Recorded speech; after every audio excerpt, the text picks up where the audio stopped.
Holy fuck, another Battlefront 2 update? Holy oh, fucking A. Whatever. Hey, the Golden Stallion, the man of tomorrow, Sabzu, the rated R radio star, here for you, baby. For a little Wednesday Q&A, and I gotta tell you, I actually just got back from what is my second trip to Kripalu, which is a very, a world-renowned yoga retreat. Went there with the lovely and hyper-intelligent Dr. Stephanie Murphy.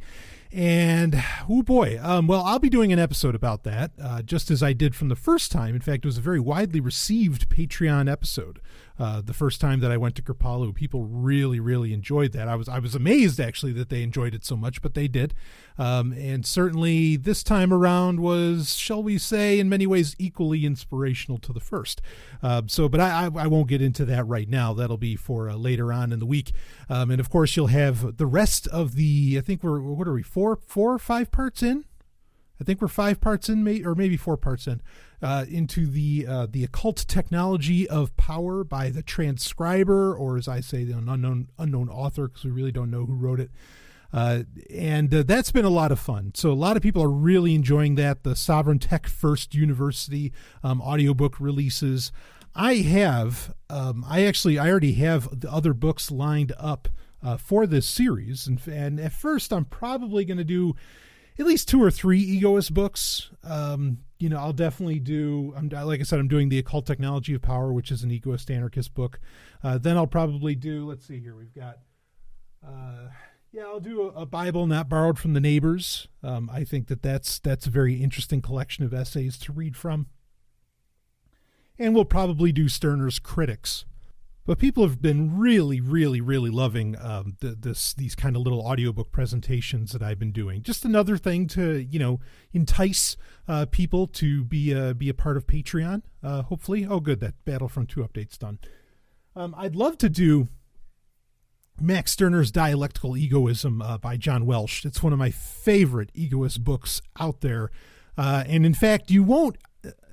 Interestingly, and I've mentioned this before, people have asked me, okay, what are like the great 3 books on anarchism or on egoist anarchism or something? And I've always said, you get your hands on the Ego in Its Own, or the Unique in Its Property, depending what version you get.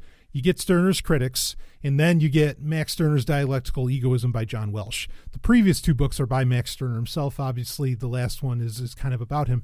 I think it's interesting that, now, granted, John Welsh effectively, and I think it was a Story Publishing or whoever, I have the copy behind me, but whoever published it, granted, there's some copyright holding going on there, but you never hear, like Underworld Amusements or any of these other like egoist venues, you never hear them want to talk about that book. But I think that book is so important to understanding a lot of what Max Stirner may have had to say, because, books like that are often open to interpretation, especially throughout history.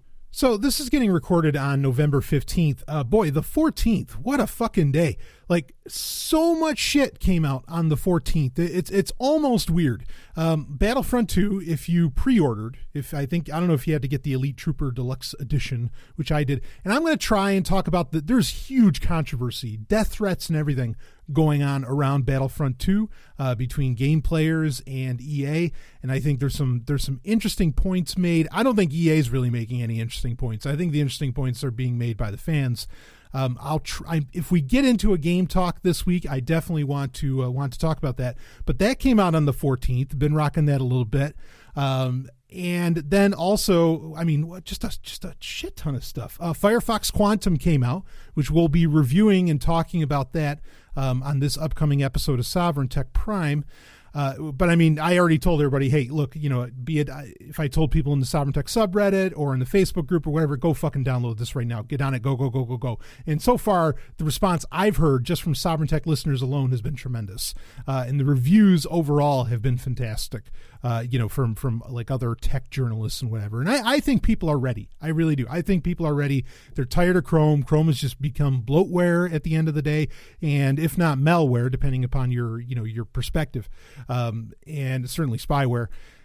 So they're done. They're done with it, and they're ready, and they're going to hop on Firefox. I've heard people have installed, which is like it's like chapter 1 of my Dark Android book, which you can find at darkandroid.info. Chapter 1 is it's about installing Firefox, because it's just such a simple, easy security thing to do on your Android phone. And so, now that you have Project Quantum kind of going across the board, I think that that's an even more viable option. So that came out, which is really exciting on the 14th. StarCraft 2 is now free to play, largely, like a lot of the single player and all that, certainly, or what is it, Wings of Liberty? I don't know if it lets you play all the way up to Heart of the Swarm, but anyway, but StarCraft 2 now is free to play, which I think is a very interesting move on Blizzard's part. Of course, I mean, they're making bank with Overwatch, so I guess maybe they just don't care. But also there was Gene Simmons' new book came out, which I haven't been able to dig into yet, but the book On Power, My Journey Through the Corridors of Power and How You Can Get More Power. Oh boy, doesn't that sound ominous? But that's Gene Simmons for you. I mean, he does that shit all the fucking time. So that came out. It just seemed like it was weird. It just seemed like on the 14th, and I'm sure I'm just scratching the surface. It seemed like so much stuff came out. Even my copy of Serious Cryptography, or Serious Cryptography, that I was recommending people check out recently on a Sovereign Tech Prime episode. The paperback edition of that came in yesterday, came in on the 14th. What the fuck? I got flooded with this shit. So anyway, I'm not really complaining, don't confuse me, certainly. But yeah, a lot going on the 14th. But boy, if you have not given Firefox, originally it was Firefox 57. I guess now they're going with the full branding of calling it Firefox Quantum. If you haven't tried that on desktop or wherever, get on that. I really, just my, first blush, I don't think you're going to be disappointed. Some very interesting features on that. Screenshotting features alone actually are pretty badass. So, okay, let's get into some shit here. We've got, all right, well, let me pull up the questions. So here's just a quick question.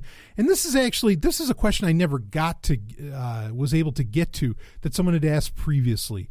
And the question is about what is effectively a blockchain technology, and that's library, or LBRY, which can be found at the website lbry.io. Now, what this is trying to do effectively with lbry.io, and then actually there's some gaming questions, and we got a fun one at the end that we're going to get into. lbry.io is trying to create effectively a funding platform for digital content creation, as well as an alternative platform that's censorship resistant, but they do talk about in their essays and whatever else. I mean, I really feel like this is a project that has pivoted. I think it had, like, originally it was supposed to kind of be like Alexandria, where, it's just this publishing platform that you can't really censor or whatever. I think lbry.io turning it into where there's like a payment layer and all this other stuff. I kind of feel like, it's sort of moving in different areas. In fact, there was, what was the name of it? Not Synchronicity. I talked about it on Sovereign Tech Prime. There was like an Ethereum, or they're almost calling themselves like post Ethereum, where it was going to be this. They started off as like this publishing platform for videos and everything. The thing was, it really wasn't actually. You weren't actually publishing the videos. Like, they were trying to be a YouTube alternative, but they really weren't a YouTube alternative. Okay, they were just creating like this layer where you could get almost like magnet links, where you could get access to whatever the video is, but the video is being stored elsewhere. The video wasn't actually on the blockchain itself, or Scenario. That was the name of it. Was Scenarios but it was SYNEREO. And I had some interesting predictions around that, but Ethereum is continuing on. So the predictions that I had at the time, which was going to be an offloading point for Ethereum, didn't need to be necessary. Which, great, I mean, whatever, that's fine. So here's the thing with library. I keep wanting to call it LBRY. It wants to. In fact, there was a recent article in NASDAQ that they are trying to take on YouTube effectively and give people control. Okay, now, so let's just take it at that. Let's just talk about LBRY in that sense. Okay, there's aspects of LBRY doesn't just have to be for videos. You could theoretically you could publish anything to it, and then you could kind of get paid, through an LBRY coin for people that access LBRY net, which is like their version of HTTP. We're going to talk about that in a second. So to describe this, okay, again, like I said, because what it can do is potentially so broad, let's stick with what the NASDAQ article was effectively talking about, which is that, okay, this could replace YouTube. Look, so, all right, well, before I say that, I have no problem with the concept, the abstract concept of what LBRY is trying to do. No problem at all. The team there, I know Jeremy Kaufman. I know some of the other guys involved with the team there. They're actually based out of New Hampshire, my home geographic area right now. Good people. Okay. I've hung with Jeremy, great guy, I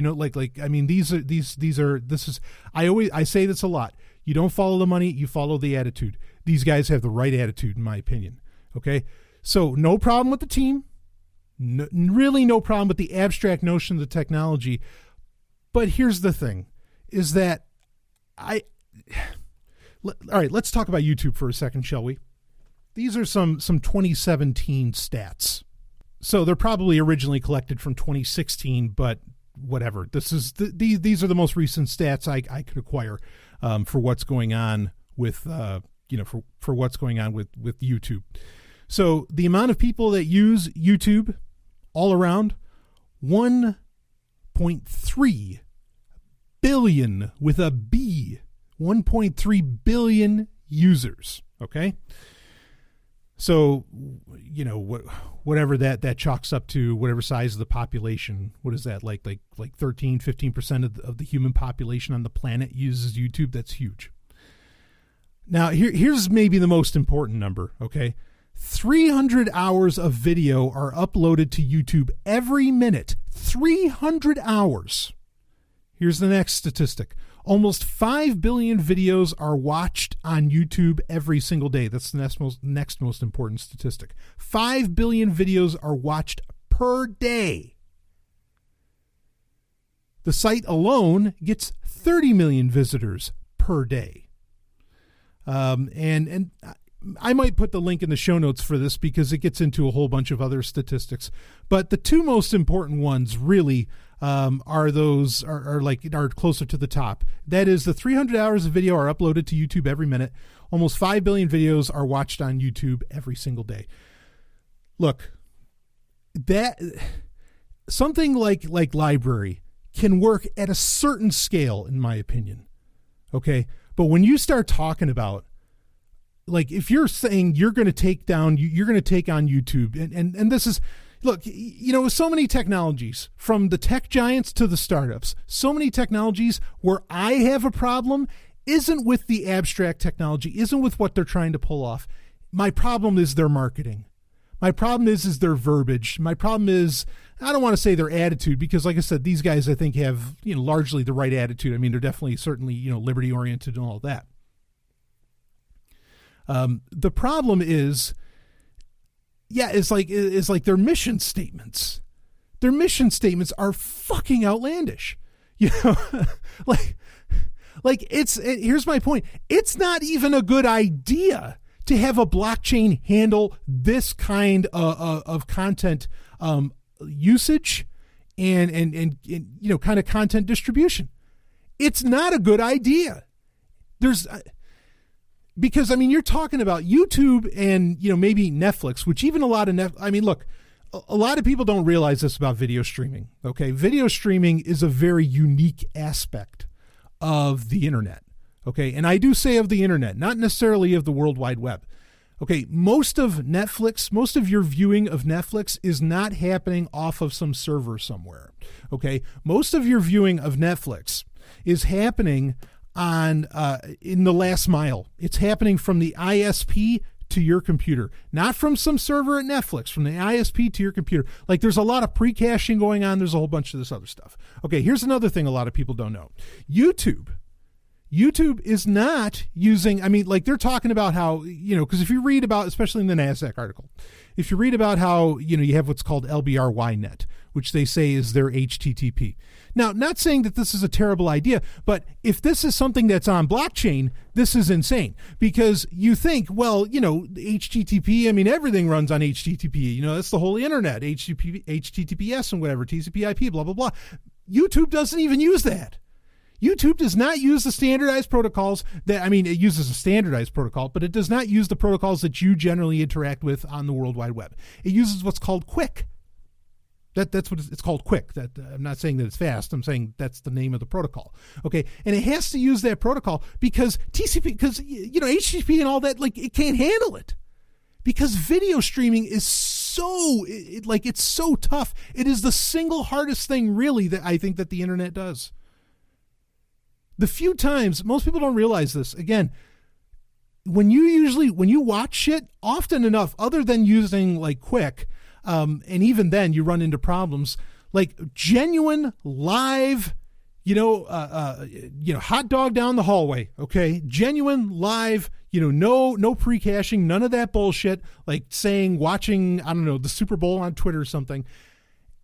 Almost every time that's been attempted, like where millions of people go to view it, not just a few like that go to watch your live hangouts or something, but where millions of people are watching it live, balls to bone, like I said, hot dog down the hallway, the whole thing. When they do that, it usually crashes the internet. In fact, that fucking happened last year. This didn't happen in 2012 when the internet was so nascent or something. Okay, this happened, just a few months ago. So every time I hear, this is the thing. There's things that library could be used for. Maybe audio, which what is it? Alexandria. Sorry, it took me a second to think of it. Like Alexandria, which is another blockchain technology, and also a great fucking team over there. Okay, all these different guys.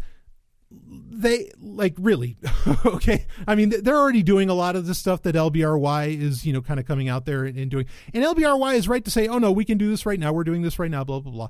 Okay, but not really, and not when you hit scale. Okay, there, maybe LBRY could handle audio. Maybe it could handle some, like ebooks. It could handle, like I could picture a lot of content that it could handle very well. Millions of people could theoretically access it. I cannot imagine why they're going to do that.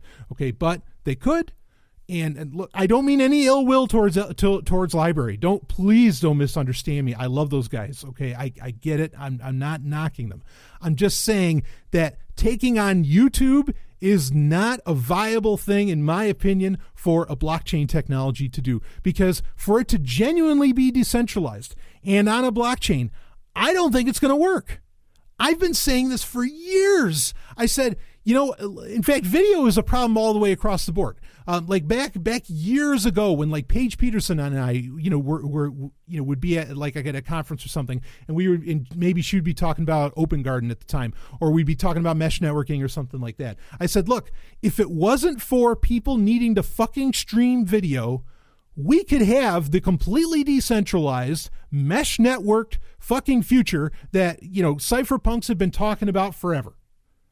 We could have it right now, but because people gotta fucking watch Netflix and YouTube, you can't. You just can't. And look, when it gets to the point of scale, and now, even YouTube, I mean, you gotta understand a little bit about the entertainment industry right now. Okay. One of the problems that the entertainment industry has, the reason why it is inundated with reality TV shows, or what Mark Burnett wants, who's kind of the founder of reality TV, at least in America.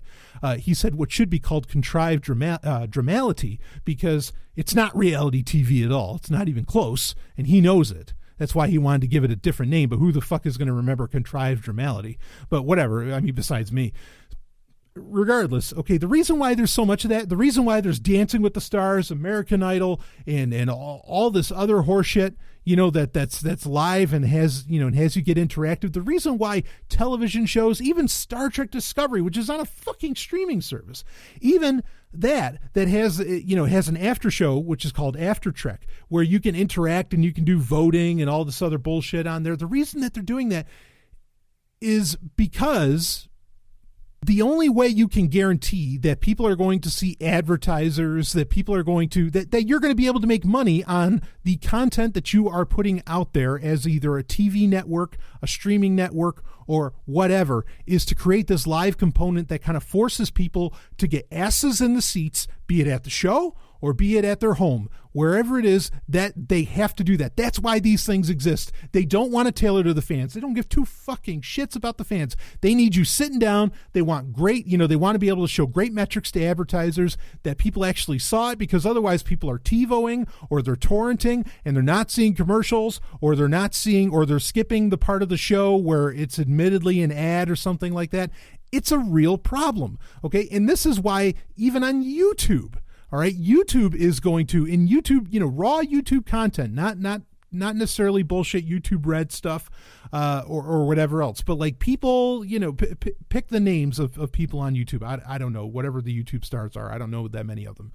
Okay, but they are going to doing live video a lot of the times. Or you have the gaming, the streamers, the streaming community, right, for gaming and whatever else. All right, now all of these people are starting to get products that they need you to be able to see, and they're starting to do product placements. They're starting to effectively do ads and all this, but they're doing it live. And because it's live, like you can't fast forward, and you have to sit through whatever is either the native advertising or whatever ends up as advertising within it. Look, folks, understand, I deal in the advertising world. I've been dealing in the advertising world and the sales world for so long. Okay. I know how, I'm in the industry. I know how this shit works. And so here's the thing, like, is LBRY, is the library ever going to do live video?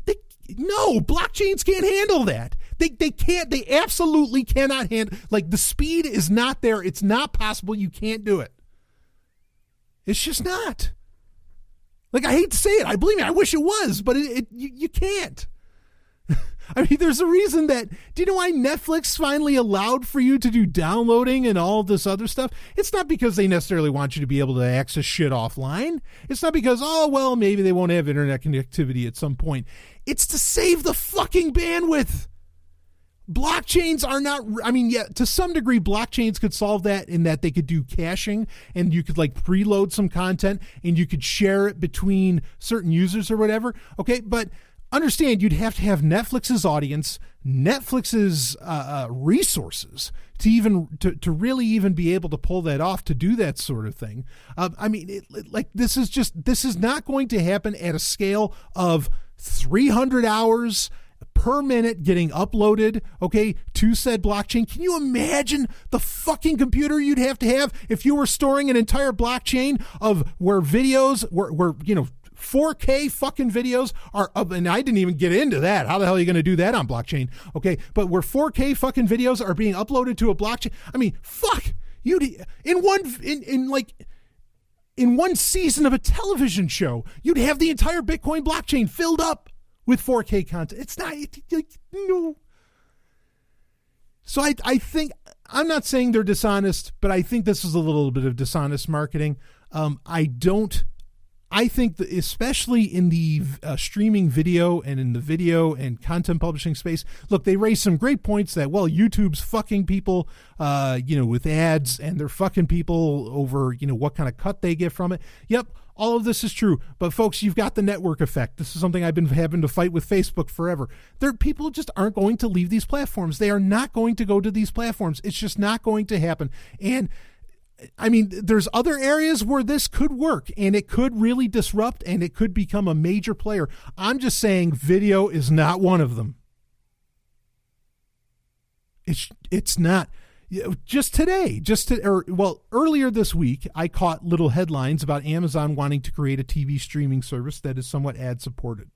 Just today, Reuters announced, nope, that's not happening. Why? Because even Amazon really doesn't feel that they can necessarily like break into the space in any seriously meaningful way where there's going to, really be money involved. And look, I don't think some cryptocurrency baked on top of a distribution network, okay, is really going to make that happen. That's just my opinion on it. I could end up being dead wrong in 10 years, but I don't think so. I really don't think so. The thing that will end up happening is that, people will just, and kind of the best thing, or the most efficient and effective, I think, way to do this is to just add on payment layers to the distribution services that already exist. I mean, even things as simple as putting a Bitcoin or Zencash or whatever you want to use, putting an address in the show notes of your video. I mean, fuck. Or flashing it up and having it on your lower third on your live stream or something. I mean, like that's just as effective and probably just as helpful as building an entirely new. Again, I still don't. This is one of those cases where you putting it on blockchain does not necessarily make it better. Really, video distribution, putting it on blockchain does not make it better. I mean, it just doesn't. Like, I mean, this isn't a model for that. Now, again, that's just one example of what LBRY is trying to do. The other examples of what they're trying to do, I don't really have any issue. Go for it. Have a great time. And like a podcasting network, that's an area. So like if it was trying to be more of, okay, we're going to turn this into like a fundable, an internal funding podcasting network. If that's what LBRY was trying to do, I would be far more amenable to that for a lot of reasons. One is that you don't have so many people just uploading podcasts. Okay. I mean, I don't think you're going to run into, not on one platform anyway. I don't think you're going to run into the same, not content. Sorry, the word I'm trying to come for. You're not going to have to deal with as much bandwidth and all that kind of data and everything. Certainly audio doesn't take up half the, even a quarter of the data that video, decent video can. I mean, you'd have that, and podcasting is a space where there's still room for disruption. There is no king yet as far as a podcast network goes. So as to where with streaming services, as to where with YouTube and all that, I mean, I just don't see it. So there's great applications. I think LBRY or LBRY will find its way as to find its niche maybe as to what it's going to, what it's going to ultimately end up being. I have no real problem with it. I just think that this notion of going into the video streaming business is ludicrous. It's just ludicrous, and I don't see anybody disrupting Netflix. I just don't see it. That's it. All right, I'm done talking about it. We've got to move on. So LBRY, I have no problem with it. I think it's going to be something that exists into the future, but I don't think it's going to be a YouTube replacement at all. And I would not spend my time, if I was taking video distribution seriously, I would not spend my time uploading content to LBRY. I just wouldn't. And this is another thing too. The other reason that YouTube is so popular is because not even the fact that, what did they say, 30 million visitors per day? Not even that. The fact that it's so easily shareable. I put so much stuff, like I'll take clips out of shows and whatever, sometimes by request, sometimes because I want it. And I put them on YouTube. Why? Because it's so easily shareable to fucking everything, to every social media platform. It's easy to embed into any website. I mean, LBRY is not going to do that because you're going to need very specific software to be able to do it. So it's not even really going to be shareable. Like I said, there's plenty of areas of content distribution, content creation, publishing, whatever, that I think LBRY could be incredibly disruptive in and really, really do well for itself. Okay. YouTube's realm is not one of them. That's my point. That's all that I'm saying. I'm not trying to be negative about them. I'm trying to be very positive. I'm just saying wrong area to be looking at. I mean, and I don't know who's telling them that that's a good idea, but stop. Like really, I mean, and take my opinion for what you will. If you disagree with me, those guys know I love them. So, but I'm a passionate dude. And so I speak about things passionately. Okay. So let's, well, we were kind of talking about with LBRY or with LBRY.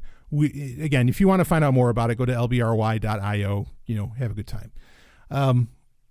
We're talking about like censorship and, to some degree having control over your content, DRM, things like this. These are, some of these things are real problems, again, that I think, like I said, LBRY could solve. It's just different arenas, not YouTube's arena, those arenas.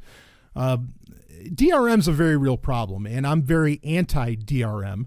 Not to say that I think a company isn't allowed to create some form of DRM or whatever. But I do think that there should be like no legal recourse if somebody can crack that DRM and go forward and make copies and upload it to torrent sites or whatever. I mean, you know, if you can do it with what you put down your hard-earned money for, then fucking do it. If you can rip that CD, regardless of the DRM, good for you, and go share it. Have a great, you know, rock and roll.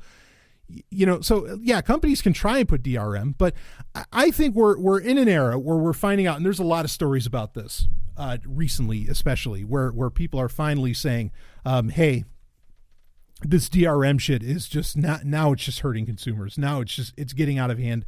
And you can see the money that game development houses are doing on good old games, that being GOG.com, which all their games are DRM free. You can see the money that they're doing on there, and the money is good. And the consumers love it. And more people are converting over. They're running over to GOG because they want to have control of their games, because A, they're worried that their game would get ripped away from them. Or B, that you know, a server is going to shut down somewhere, and they wouldn't be able to play it in the future anyway, which is kind of the same thing as it getting, you know, taken away from them. Which, you know, interesting point. But there's a question here that has to do with Ubisoft that I'm going to get to. Interesting point. I'm a huge, and I mean fucking huge. I'm a huge Riddick fan. Okay, you know, Vin Diesel's character Riddick, that started off with Pitch Black, and then, you know, you move on to all the other movies. In fact, I guess there's the TV series that has to do with the Mercenaries. That's something that's coming up, and I think they're doing another movie. All very exciting to me. I absolutely love Riddick. In fact, I shared a picture of me on various social media where I put on the tank top and I put on the goggles, and, you know, because I've said this a million times, but really, like, probably, you know, when role playing in the bedroom, I think next to maybe Captain Picard, no, in fact, more than Captain Picard, the character I get asked most to role play as, you know, well, getting the fuck on, baby, has been Riddick across the board for years. I mean, it's just always been. I remember, I mean, well, I guess I'll say my first girlfriend. I mean, she was like, she requested it just like that. She thought Vin Diesel was amazing. You know, this is back, we're talking when Pitch Black first came out. This is before there was even Chronicles of Riddick or any of that. Regardless, anyway, I'm a huge Riddick fan. In fact, on my background, on my laptop here, on my ZenBook 3, Riddick's right there. You know, what was funny was, because I wanted to show these movies to Stephanie.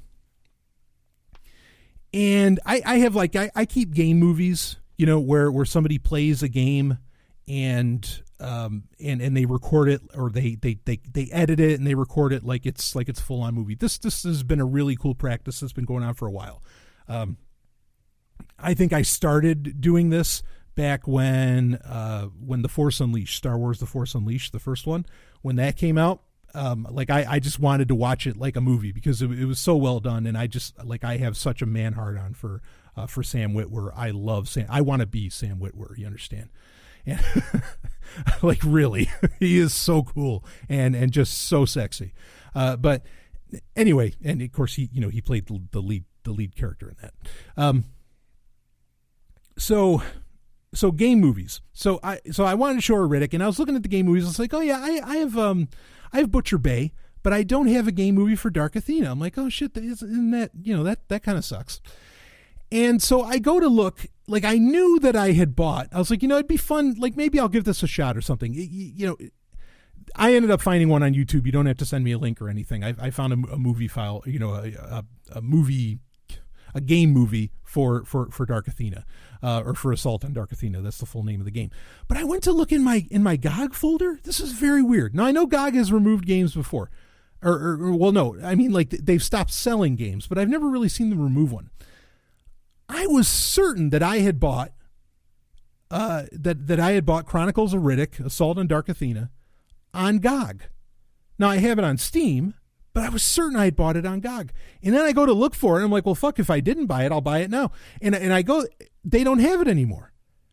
Now, and for a minute there, I was like, wait a minute, did I imagine this? It's like, I'm certain they had it. In fact, I'm certain they had a sale. And I mean, I haven't taken the time to, like, go through my GOG receipts to see if I did actually end up buying it. But, I went to Pirate Bay, And of course, not Butcher Bay. I went to Pirate Bay, and of course, nicely enough, they had the GOG version up there, which is because that game was notorious. It was put out by Atari, and it was notorious for the fucking DRM that it had. You had to be connected to the internet, the whole thing. Like, it was really, really bullshit. And so it was amazing that GOG was able to get it DRM free, and they had it. You know, up on Pirate Bay, and I went for it, and I don't care. I mean, because A, I'm pretty sure I bought it on GOG, but B, I also bought it on Steam. But so regardless, you know, that's what's so nice about GOG and about getting rid of DRM and games really not relying on a platform like GOG. If GOG went out of business, you know, tomorrow, they would, I'm certain that they would say, hey, we're going out of business. You have until end of 2017 to download all of your games. But the thing is, you could do that, and you wouldn't need, you wouldn't need like a client. You wouldn't, like, GOG has a client called GOG Galaxy. You wouldn't need that client to be able to play these games. As to where, like, say, with Steam or with Origin, which is Electronic Arts' own platform, which is what has to boot up every time you want to play Star Wars Battlefront 2, you have to have those clients installed. Even if you're offline, those clients still have to be, you know, they have to be a middleman between you playing the game. And I think that's crazy. Personally, I remember the first time I encountered Steam, I was really against it. And this is something I've talked about for years on Sovereign Tech, like how these games just get stripped from you, and it happens. Okay. In fact, I think it happened, like I said, I think it happened with Riddick. I think it happened with Dark Athena. Like, I know it was on GOG. It's not there now to buy, but I'm pretty sure I had it, and it seems like I don't have it anymore. So thank you, torrenting. Regardless, it's great to not have to rely on these platforms, but GOG's really the only one that does this. Now, something kind of crazier has happened over the past couple of years, okay? Because these clients, like Steam or Origin or, there's, like, I mean, itch.io has one, but you don't really need that. You can download the games independently. Like Desura used to be one.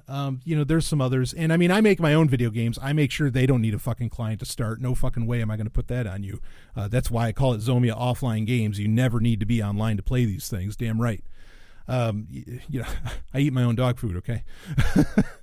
As they say.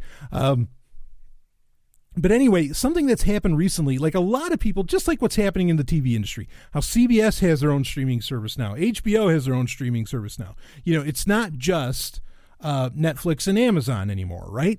It's not just Netflix, Amazon, and YouTube. In the gaming industry, same thing has been happening over the past couple of years. I mean, sort of, Blizzard's doing it with Battle.net, but they've kind of always had Battle.net. They've always already had their own little service. So it's not necessarily new for them, but it's the same concept. And of course, they can amazingly pull off needing a game client while only producing like 5 or 6 games. Kudos to Blizzard. I mean, wow. So no pun intended when I said wow. So anyway, what's happening is there's other companies are starting to, and not even the companies, like even NVIDIA, and so AMD did the same thing. Like even the graphics cards companies want to be a middleman. They want to create like this platform, this client that you access your games through. NVIDIA has, the GeForce Experience or whatever. AMD for their ATI, or what used to be ATI, their Radeon cards. They have, Raptor? They have all this stuff where they're trying to create this platform that they can build on top of your games and everything, and it's just a fucking pain in the ass. I just want to play my goddamn game. Now, a couple of years ago, 2-3 years ago maybe it was, Ubisoft, who is also fucking notorious, okay, for the DRM, the digital rights management that they were implementing into their games, to where you can't really do pirated copies and all this.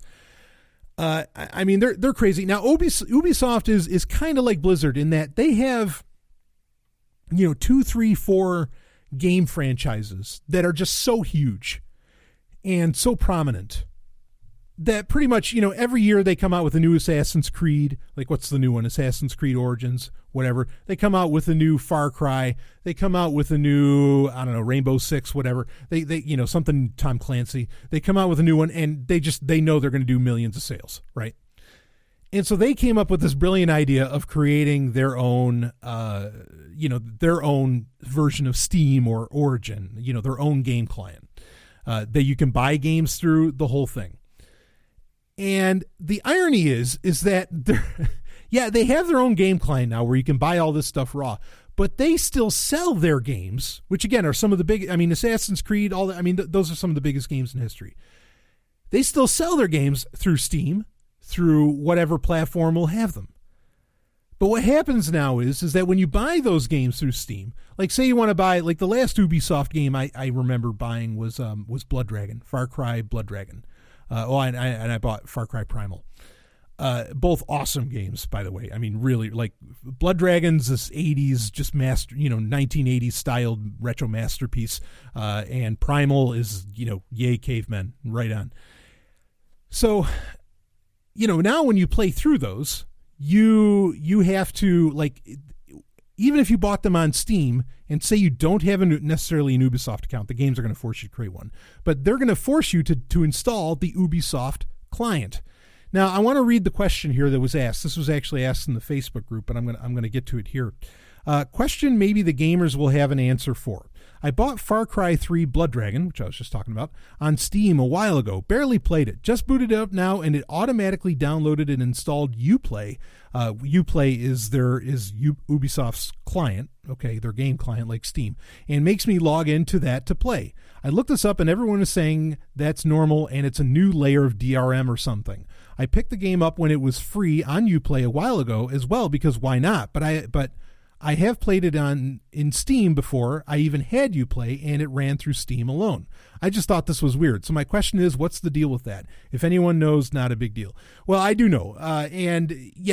This is, so Ubisoft's really crazy reach into into DRM and all this really started. What did they have that game? From Dust? Which was, required a persistent, online connection, whatever. So all that really is, all Uplay, the entire reason, the people that told you this were right. The entire reason that Uplay, which is, again, Ubisoft's game client, the reason it exists is to enforce DRM on your computer. That is the whole fucking reason that they have that. It's just to combat privacy, or piracy, not privacy. Though it's certainly, it's attacking privacy, that's for damn sure. Okay, but it's all about attacking game piracy. It is all about enforcing DRM. No other reason. They're not, because they're still selling it on Steam. It's not because they needed their own store. They were that fucking special. They are one of the few game publishers, dev houses that could actually do this sort of thing, along with Electronic Arts, which is why they have Origin. But that's what this is all about. It has nothing to do with creating a great user experience. It has nothing to do with loving gamers. It has nothing to do with any of that. Kudos to them. They at least have like a mobile app where you could chat through it and everything. But unless you're just the biggest Assassin's Creed fan, I just have such a hard time believing that anybody's using it for that. I really do. But that's it. That's all that this is about. Is about enforcing their DRM. And I get it. I understand. It's getting to the point where even PC Gamer, most of the game publications out there are saying DRM is actually killing the industry. It's not helping a goddamn thing. People will pay. People will pay up. Believe me, if they love a game, they're going to pay up. Okay. What I think is really, if there's concerns over game piracy, mainly that more comes from all the bullshit going on with multiplayer. For game houses to survive, seriously, other than going into virtual reality, which is a whole other fucking ballgame. Okay. I think game houses need to look into getting back into amazing single player experiences, because I think that's where you're going to get the real hook. That's where you're going to, keep people very interested in what's going on. Maybe then they'll go to the multiplayer. But the real thing that's hurting, in my opinion, that's hurting the gaming industry right now is the concentration on multiplayer and the ignoring of single player action, and they've been trying to solve it for a while, and they're not doing a great job. Let me tell you, EA's doing a great job as far as with Battlefront 2. The single player is amazing. I didn't give two shits about the multiplayer, but the single player, playing Iden Versio, oh fuck, she's great. Anyway, so yeah, that's all that this is, and really just about any time that outside of, I mean, EA, I think, had some really big stuff that they're trying to do where they want a full client that is interoperable between their games. That makes a lot of sense. Like having stuff that happens in earlier Mass Effect games, they're able to affect what happens in later Mass Effect games because they have the Origin client in the background. So I get that. Like I can kind of understand that argument for it. That's not what Ubisoft is doing. It has nothing to do with that. It is pure enforcement of DRM. And if you do not look fondly upon DRM, then don't look fondly upon Uplay. But there's nothing you can do about it. Like if you want to play Blood Dragon now, yep, you got to go through Uplay. You want to play Far Cry Primal, yep, you got to go with Uplay. You want to play with the latest Assassin's Creed, yep, you got to go through Uplay. It's a pain in the ass. You can still buy them all on Steam and wherever the fuck else, even on Amazon. But at the end of the day, boom, you're going to have to hook up that Uplay account. Crazy shit.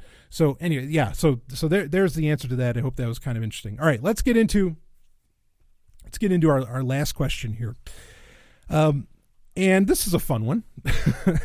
So a person asked in the Facebook group, which is how where to start reading Star Trek novels if one wants to get started with that.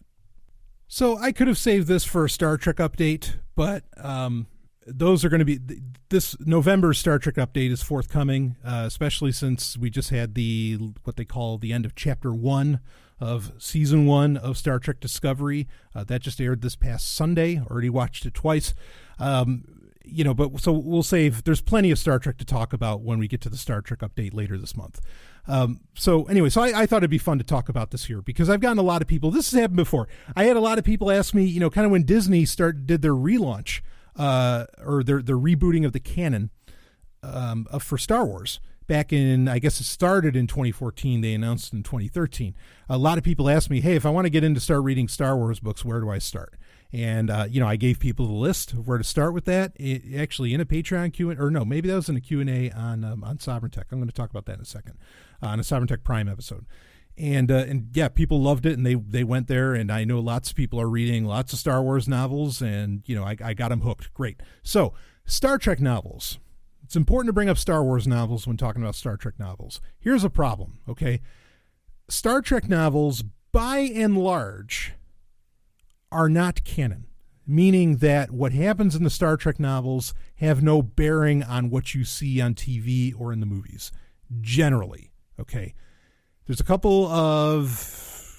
some wiggle room here that I'm going to talk about in a second. But with Star Wars, especially ever since Disney took over, what happens in the novels, what happens in the comics, what happens in all the extraneous material outside of TV, with Star Wars Rebels or whatever, which, boy, whoa, what a season 4 we're rocking with that one, baby. We'll talk about that in the Star Wars update that'll be coming out this month.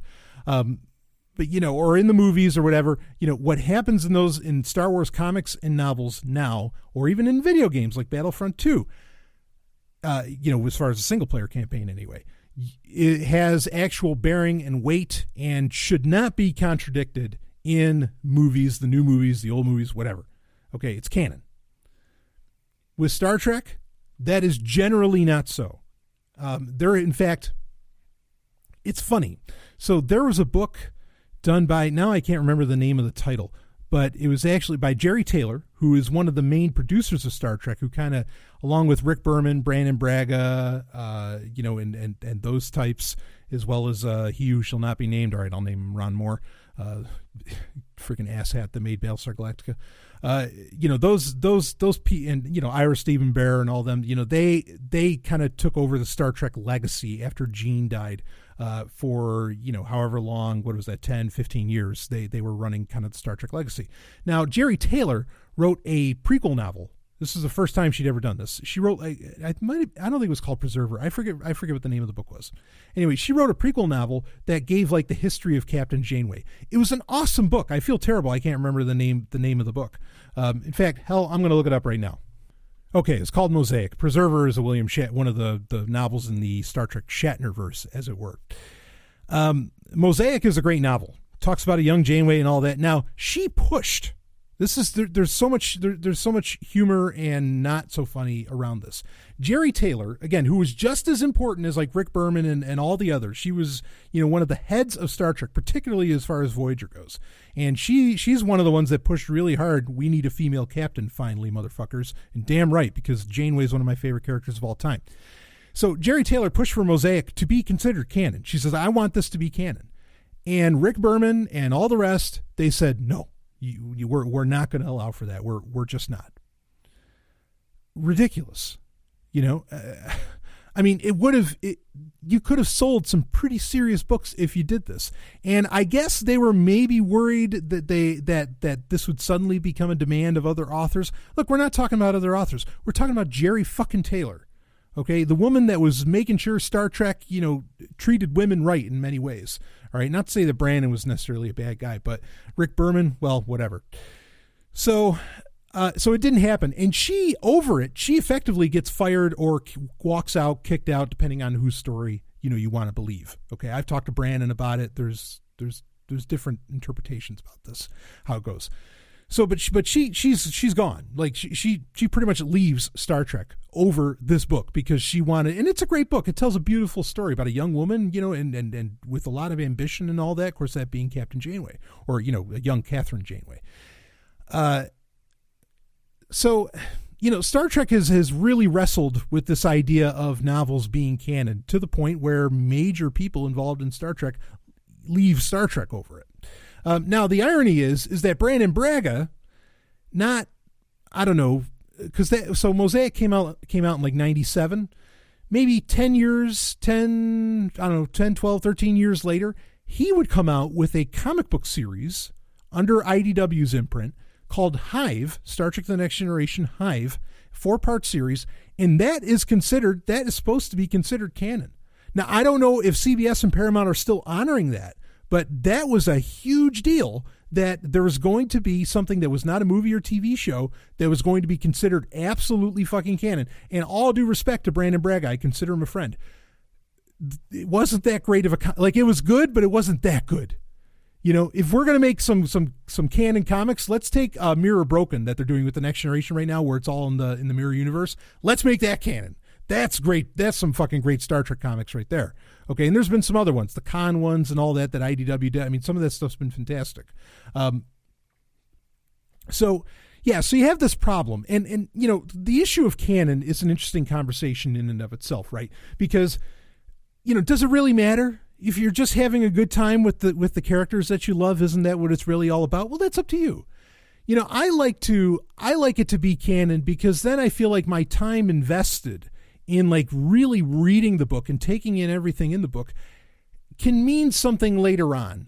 And there's no guarantee that even like with Star Wars, like honestly, Disney's doing sort of a shit job of, putting in rewards in say TV shows and movies for Star Wars that reward the diligence of Star Wars fans that have been reading every new piece of canon for the past, 3 years. They've really been doing a shit job, and there's been plenty of complaints, not just from me, but from lots of people. A lot of bigger Star Wars podcasts and whatever, have been saying, hey, you guys got to start paying attention to this because otherwise people are going to be like, well, why the fuck am I bothering? Because I think it does matter. I think it's cool to know that what you just invested in actually has bearing, has weight, has meaning. Okay. So with Star Trek now, like I said, generally the books are not considered canon. I'm going to give you 2 examples where that's not so, and then maybe we'll talk about where you could start reading. So with now there have been a lot of interpretations over how this works. For Star Trek Discovery, the new Star Trek show, supposedly the novels and comic books coming out for Star Trek Discovery, originally it was said that they were considered canon at San Diego Comic-Con. Then there was some retraction to say that effectively they're canon until they're not. Like there's a deep integration between Kristen Byers, who's on the writing team for Star Trek Discovery, that also has recently written, or in the past 10 years, has written some of the best Star Trek novels out there. There's this deep integration. And so like they seem to have some weight and bearing, but and even when they interviewed David Mack, who wrote Star Trek Discovery Desperate Hours, which is the first Star Trek Discovery novel, he talked about it like this book was canon. And he said if there was any contradictions, it's because they were changing things up to the last minute. But he seemed to make it a point that, yeah, this is canon. Like he was really hinting at that fact. Okay, so now personally, especially if you're watching Star Trek Discovery, I think that Desperate Hours is a phenomenal novel, and it's a great place to start because David Mack is a hell of a writer, and you get in Desperate Hours. Now, I did a review in the Star Trek update in September's, not October's, but in September's Star Trek update on Patreon. I did a review of Desperate Hours, and I talked about it. I said, look, we get the Enterprise, we get Captain Pike, we get Spock. We get all these characters that you love, and it's a great adventure and good times with them. Plus, you get a bunch of characters from Star Trek Discovery. What the fuck more could you want? I personally thought it was an awesome, awesome novel. I had problems with the audiobook presentation, but the novel itself's, great. And explains a lot with Star Trek Discovery, which is also why I think it's important to read. So that's a good place to start. Okay. The other place where there seems to be some canonicity is IDW, the comic book company. They have been publishing Star Trek. They have been publishing Star Trek comics that are based in the Kelvin timeline. The J.J. Abrams movies, Beyond, Into Darkness, the 2009 Star Trek, and those have been, interestingly. What happens in those comic books have been referenced in the Kelvin timeline Star Trek movies. So I kind of consider those canon. And in fact, right now, I called it as I awarded it Sovereign Tech Comic of the Year for 2016. Star Trek Boldly Go is an awesome comic book series. It's really cool, and it takes place right after Star Trek Beyond. A lot of fun with that, but again, you have to be into the Kelvin timeline to kind of appreciate that. And some people aren't, and I totally understand why they're not into the Kelvin timeline. But anyway, so I think when you read the IDW comic before it was Star Trek Boldly Go, they just called it Star Trek. That I think is a very worthy read because a lot of them they do crossovers with the Prime timeline in it. They do kind of versions of episodes from the original series, but they do it with Christopher Pine's version of Captain Kirk and all that. A lot of fun, and so those are interesting to read anyway. So now, okay, those are the two things: the Star Trek Discovery novels and comics, and then IDW's Kelvin timeline comics. Both of those seem to be canon, and so if you care about canon, those are the areas of Star Trek you want to be exploring. Okay. Now, what happened in 2006, and this was really cool in my opinion. Understand that Star Trek novels have been, there's hundreds of them. They've been being published since, really since the 60s, since the late 60s, since after the show was off. They've been around for so long. Back in the day when James motherfucking Blish, was doing novelizations and novels and all that. Whenever I talk about James motherfucking Blish, I have to put motherfucking in the middle of it because one of the greatest authors of all time. Rest in peace, man. But anyway, so yeah, there's so many Star Trek novels that, yeah, it's really a valid question to ask, hey, where do I start? Even if I don't care about the canon thing, where do I start? So in my opinion, or something that really cool that happened in 2006 was Simon & Schuster, who have been publishing, under Pocket Books, whatever, have been publishing the Star Trek novels for decades. They still are, they did what they called a relaunch, okay, where for Enterprise, Star Trek Enterprise, Next Generation, Original Series, Deep Space Nine, and Voyager, they said, okay, we're going to do novels that take place right after the last episodes of each of those seasons, and there's going to be an internal consistency within this relaunch universe. What happens in the Enterprise books are going to fit the canon of what happens in the Deep Space Nine books, and so on. As to where before, Simon & Schuster just they just did a flavor of the month novel. They didn't necessarily seem to give a shit. Not to say that there weren't great novels involved with that. They had the Mirror Universe ones. They had the Section 31 novels, which they're still kind of doing. There's been a ton of series that were fantastic. The ICAS Gorkin series. There's just a bunch of different ones that are really cool. So this relaunch, this is where personally this isn't exactly where I'd start, but this is a great place to start, is with this relaunch. pick your favorite Star Trek series, whether it's Deep Space Nine, whether it's Voyager. The Voyager books in particular are amazing, by Kirsten Beyer, who's now is a writer on Star Trek Discovery, the TV show, which is fucking great. Or if it's Enterprise, Next Gen, TOS, whatever your favorite one is, start reading. You can go to Wikipedia, just type in your Star Trek series and type relaunch at the end, and they'll give you the full list of all of them. Okay. And you can read the relaunch series. Personally, the ones I that I never want to miss are the Star Trek Enterprise novels. And they'll generally come out with like one a year for Star Trek Enterprise. Some like Next Generation and some other ones, they'll almost do one a month. But I mean, not exactly one a month, but just about that. But the Enterprise relaunch novels have been really good because they got into the Earth-Romulan War and what they call the Rise of the Federation series that Andy Mangels and Michael A. Martin have been doing. Those have been really enjoyable. And if you're pick your series and run with those, and it's easy to find that list, and that gives you like a cutoff point, because like I said, there's hundreds of novels. Where the fuck would you start? I mean, it's so tough. Starting with the relaunch, I think you can get caught up well inside of a year if you read at a pretty good pace. Now, a couple other suggestions. Now, if you're a big time original series fan, if you're a big Kirk fan, okay, you have to read the Shatner novels. In fact, at some point in your life, you have to read the William Shatner Star Trek novels. They are so cool. I've talked about them many times because a lot of fanfic, or not fan fiction, a lot of indie or fan productions, shall we say, for Star Trek, be it movies, whatever they happen to be, a lot of fan productions for Star Trek, they like to add in the Shatner novels into the canon because those books are so fucking good. And they really are. Now, obviously, Shatner's, he's ghostwriting with Judith and Garfield Reeves Stevens, and they've written some of the Star Trek novel classics, like Prime Directive and some others. Okay. But the Shatnerverse, starting off with Ashes of Eden, going into the Return, then Avenger, then Spectre, then it gets into, was it Captain's Glory or whatever? Like the last three is kind of its own little internal trilogy. Those are wild. So if you're a huge Kirk fan, you absolutely start with Ashes of Eden. It is one of the best Star Trek books ever made, and the Return is equally as good. When it gets into later Shatner novels, they're still cool, but Ashes of Eden and the Return are phenomenal. Now, if you're more of a Next Generation fan, one series I would recommend checking out is Titan, Star Trek Titan.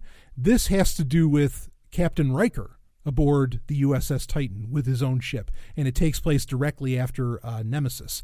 In fact, it's even like written by the guys that helped write Nemesis. Awesome series. It's actually well before you had Stamets on Discovery. You had a gay engineer on Titan. It's a great series. Star Trek Titan is really, really cool. If you're a huge original series fan, there's also the Vanguard novel, Star Trek Vanguard, which have to do with a starbase. It's kind of like Deep Space Nine in the original series era, which is a lot of fun. That's a really, really cool series. In fact, written by David Mack, who wrote Desperate Hours for Star Trek Discovery. So that's one to recommend. That's something I recommend. The other, I'd be remiss if I didn't mention this. Okay. And this is kind of a unique take with Star Trek. There is a series by Peter David, who's, another one of the greatest authors of all time. Peter David wrote, I don't know if they're still publishing them, but it was called New Frontier. Was the name of these books. And these books have to do with, you get some characters from throughout Star Trek's history that kind of make a appearance in it, like Dr. Solar from The Next Generation, the Vulcan assistant doctor to Dr. Crusher that most people don't remember. And you have this lead character, Captain Mackenzie Calhoun. And Shelby's in it, of course, from Best of Both Worlds. I mean, this is a really, really cool series. It at least has gone in 20 some odd books. And it has to do with the ship, the USS Excalibur, which is an ambassador class ship like the Enterprise C. And it takes place in a unique region of space. So what's cool about it is because it's in such a unique region of space, it sort of exists in its own little canon, and it doesn't interfere with the general canon that you would watch as far as like, what happens in the movies and the TV shows. So it's something that you can kind of imagine happening. And in fact, like New Frontier at one point was such a big deal. This novel series was such a big deal that Playmates, for the first time, made a action figure out of a Star Trek novel character, as in a literary character that was originally from Star Trek novels. And that was for Captain Calhoun, of the Excalibur from New Frontier. That's how big because these are very, very popular books, crazy popular books, and rightfully so. They're incredible. So, yeah, Star Trek New Frontier, maybe that's where you want to start off, because there's a lot of familiar ground to cover, and it's kind of a safer read, and some of the books are actually kind of short too, which is nice. Peter David's just fucking awesome. So New Frontier is something to look at, but those are the directions. Somewhere in there I'd start either with the relaunch novels for the respective series, like with Enterprise starts off with Last Full Measure, or if you want to go with the Shatnerverse at first, or if you want to start reading The Adventures of Captain Riker with Star Trek Titan, or if you want to do something pretty wild with Vanguard, which I really like that series. That was cool. I'll tell you, end of this month, or next week, I guess, is another Star Trek novel series is starting, and that's Star Trek Prometheus, which looks like it has, I know it has to do with the Prometheus class ship. It looks like it has to do with the USS Prometheus, which if you remember that from Voyager, that was the ship that could like split into four. It was this super advanced starship that Starfleet had made. I am going to be all over reading that series. Like I am ready, pre-ordered, ready for day one. I am going to jump on that. So maybe if you remember the Prometheus from Voyager, maybe Star Trek Prometheus is where you want to start. Not a bad place to start at all either, in my opinion, even though, there's a chance the book could suck, but I don't really think so. I've never really read like a shitty Star Trek novel. I've read ones that are, but I've never read one that sucks, So I think it's a safe bet. Star Trek does very well in the literary realm. So there you go. Those are your start off points, all of that to look for. And I think that will wrap it up. We're a little over an hour now. That'll wrap it up for this week's Wednesday Q&A. Again, you've got a ton more content coming out. I'm going to be doing my review of my second visit to Kripalu, the yoga retreat. And then there will be the rest of the chapters for the occult technology of power. And then I'll have another book coming out for the Sovereign Tech First University series as well. And don't forget, there's t-shirts out there now. You can go to store.sovereigntech.com and you can get your Sovereign Tech First University t-shirts and hoodies and tank tops, whatever you want. In fact, they're great because right across the front it just says STFU, baby. It just says STFU. There's no baby. But I think that's really handy because when somebody's really annoying you and you're wearing that shirt, you can just kind of point at it. Tell them to shut the fuck up, STFU. Anyway, I love getting to have fun with all that stuff. So, all right, that's it for this week as far as Q&A goes. I will see. Oh, we got to line up. Don't worry. I'm going to make it happen. We got to line up, our November hangout. That hasn't happened yet. Our live Q&A hangout. That's going to be a great time. I will see you on the other side.